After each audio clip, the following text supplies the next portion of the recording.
So hi everyone, this is Nagesh. So welcome back after long gap. So basically నేను ఒక విషయం అయితే చెప్తున్నాను, ఎందుకంటే నాకు రీసెంట్గా ఫేస్ అయిన విషయం నేను చాలా రోజుల నుంచి గమనిస్తున్నాను. నా బ్యాచ్ అయితే ఒకటి ఉంది.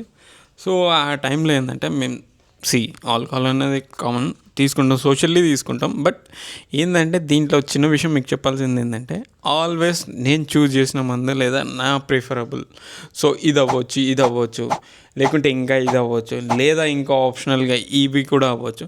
సో ఇలాంటి ఆల్వేస్ నేను చూస్ చేసినవి నాకు ఓన్గా, అంటే లైక్ మన కంఫర్ట్ జోన్లో అయితే మనం ఉంటాం. 100% నా కంఫర్టబుల్ జోన్లోనే ఉంటాను. సో అలాంటి అస్థెటిక్ ఏమంటే కోరికలు ఉంటాయి కదా, అలాంటి బ్యాచ్ వాడు ఎవడని ఉంటాడు ఆల్వేస్, అతని ప్రిఫరబుల్ ఉంటాయి చూడండి. అలాంటి వాడు ఎవడ ఉంటే వాడికైతే వీడియో ట్యాగ్ చేయండి. ఎందుకంటే ఆల్వేస్ తన కంఫర్ట్ చూసుకుంటే పక్కోడి గురించి ఆలోచించకుండా ఉంటాడు. అండ్ బేసిక్లీ నాలాంటోడు ఉంటాడు కదా, అలాంటి వాళ్ళకి వీడియో ట్యాగ్ చేయండి. సో అంతవరకు సీ యూ, బాయ్.